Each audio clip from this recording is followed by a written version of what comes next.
Hello, and thank you for joining us at No Soundbites Allowed. I am Michael Voss, the Dragon of the Southern Tier, and I thank you for joining us. Today we're going to be talking about something very important: the relations between the United States and Russia. What is going on? Is this a game of blind man's bluff, a game of poker? Is it a game of Russian roulette? Well, we're going to go into that in just a second. But if this is the first time that you've been on the channel, we want to thank you for joining us and let you know that we do long-form political commentary.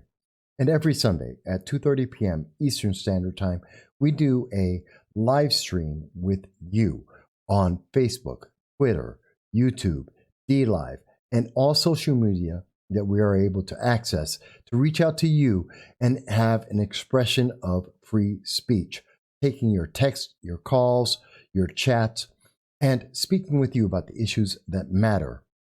We hope to see you every Sunday at 2:30 p.m. Eastern Standard Time from anywhere in the world to join us. But for today, let's talk about what's going on. The late breaking news on Thursday, March 18th, is that Joe Biden called the Russian Prime Minister, the President of Russia, Vladimir Putin, a killer. In response, Vladimir Putin has called Joe Biden out to be able to speak with him, to have a challenge. In fact, this is the coverage as it was reported earlier this evening in major news media. Russia is firing back, bringing home its ambassador to the U.S. after what President Biden told George Stephanopoulos about Vladimir Putin. You think he's a killer? Mm-hmm. I do. This is how former President Trump answered that same question in 2017. Putin's a killer. A lot of killers. We got a lot of killers. Why, you think our country's so innocent? Today, Putin making it clear Biden's statement did not sit well with him. I would say to him, be well. I wish him good health, he said. I say that without any irony, without jokes. Putin adding that when Biden calls him a killer, he's really talking about himself.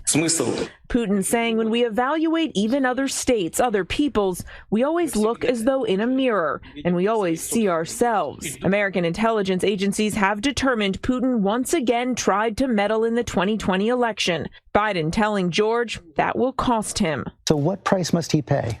The price he's going to pay, well, you'll see shortly. Today, Putin challenged Biden to talk things out one-on-one live. Putin says is available tomorrow or Monday. Is this something that you would consider? I'll have to get back to you if that is something we are entertaining. And Mary Bruce. So let's look at what we do know and what we don't know. What we do know is that Joe Biden has decided to play Russian roulette with Vladimir Putin. Vladimir Putin is a former member of the KGB. That's not something to be taken lightly. The equivalent in the United States would be the head of the CIA, an intelligence officer, someone who is versed in the ability to manipulate other world leaders based in conversation and to put them into unpleasant circumstances. That's what Putin does. That is what the KGB trained him to do. Joe Biden doesn't have that same experience. And Joe Biden just walked into the spider's web. He just got caught. In fact, some would say that Joe Biden has been played. Let me explain what we mean here. Joe Biden made a challenge by saying that Putin is a killer without any equivocation, without any question or any distraction or deflection. He challenged another country's government, the leader of that government. The same thing would be the case if someone said that Joe Biden, as the president of the United States, is a killer. That kind of statement is without deflection.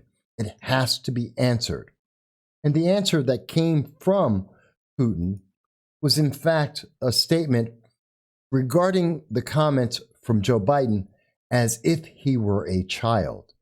The actual translation that you didn't hear from ABC News, as it was reported by the BBC, is that Putin took it as a childhood schoolyard taunt. He says, you know, I remember in my childhood when we argued in the playground, we used to say, it takes one to know one. And that is not a coincidence, not in just a child's saying or joke. It has a deep psychological meaning. We always see our own traits in other people and think they are like how we really are. And as a result, we evaluate a person's actions and given assessments. In other words, we see that Vladimir Putin, trained by the KGB to deal with intelligence, has just called Joe Biden a child. And by further extraction, the United States and the policy of the United States on international policy. Basically, we've seen an increase in the tensions between Russia and the United States, levels that we didn't see even under President Trump. This is a problem because Russia has now recalled its ambassador from the United States back home. And they have made the statement that the United States has to find a new inroad to try and create a more peaceful relation between Russia and the United States. Joe Biden was inarticulate. Joe Biden was blunt. Joe Biden was the worst at policy that we have seen in many years. But Vladimir Putin didn't just end it at, well, calling Joe Biden a child, using schoolyard taunts. He went further. He challenged Joe Biden to an open, direct discussion that would be interesting to the people of both Russia and the United States. Now that's kind of important because Vladimir Putin knows Joe Biden won't do it. Joe Biden will not accept the challenge to debate Vladimir Putin. And we all know that's because he can't. He's not capable. It's a sad statement. It's a troubling statement for someone to say who loves the United States to say that the United States president is too weak to take on a leader of another government in the world, let alone the Russian president. But Vladimir Putin knew what he was saying. He knows that he has Joe Biden over a fire. Joe Biden will not go and have a debate. Joe Biden barely leaves the White House to be able to have a conversation about any subject. We've seen how Joe Biden stayed in a basement rather than dealing with President Trump throughout the 2020 election. Yes, he won. That's fine.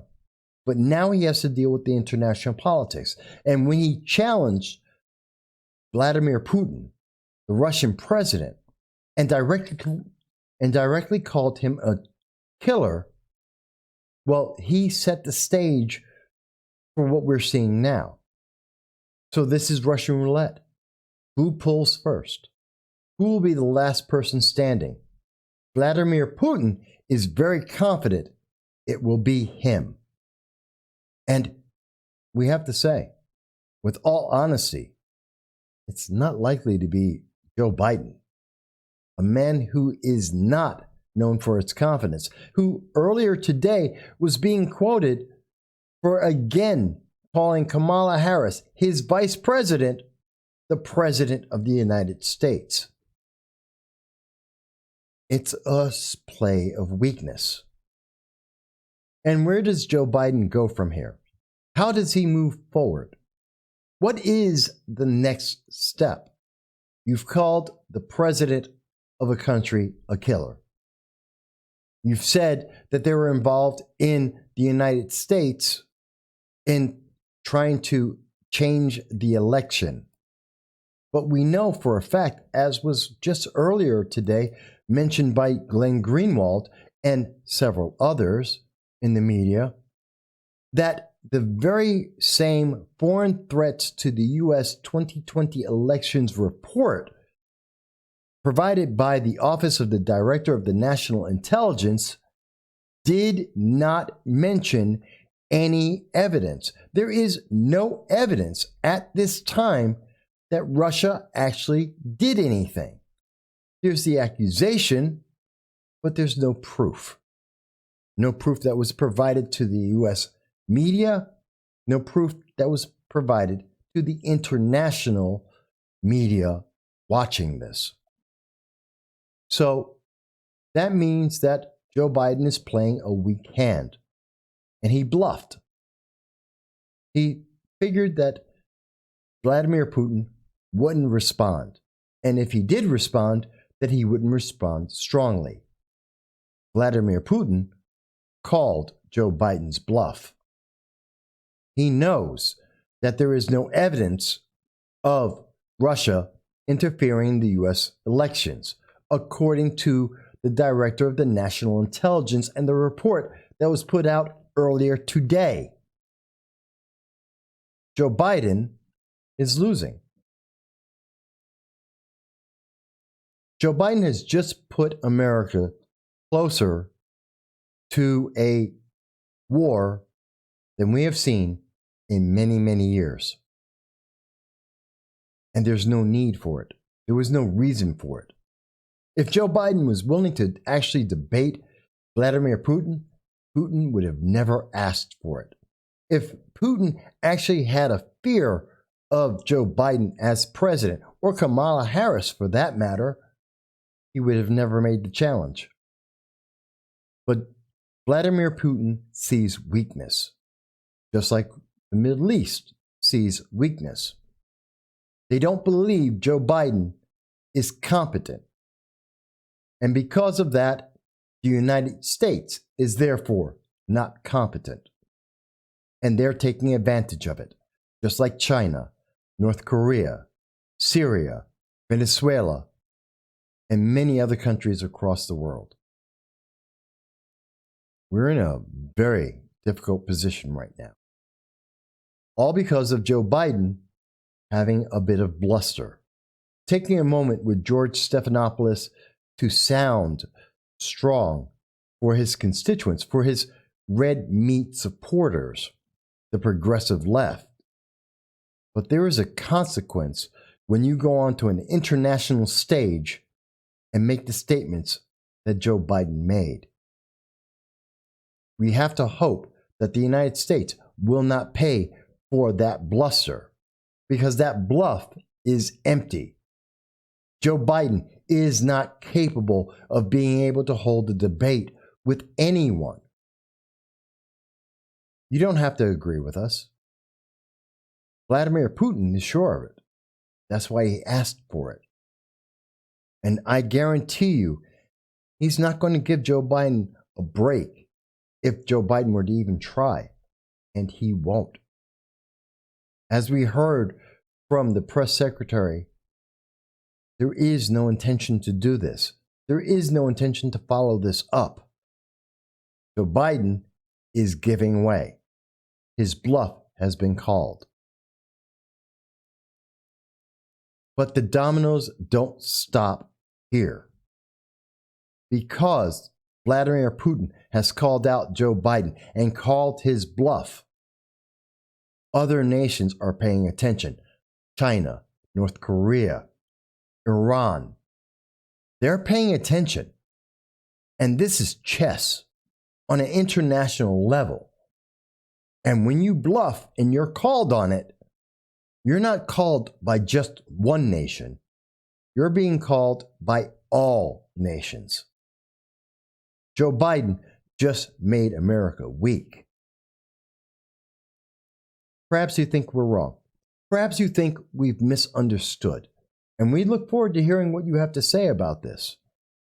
Because this will affect everyone in America, possibly for generations, possibly at the ultimate cost of many lives. We want to hear what you have to say. Please leave your comment. We want to hear that comment. And we look forward to seeing you on Sunday at 2:30 p.m. Eastern Standard Time to tell us what you think about Joe Biden, his bluff, and Vladimir Putin calling him out. If you found this to be interesting, please do like and share. And we look forward to speaking with you again very soon. Thank you.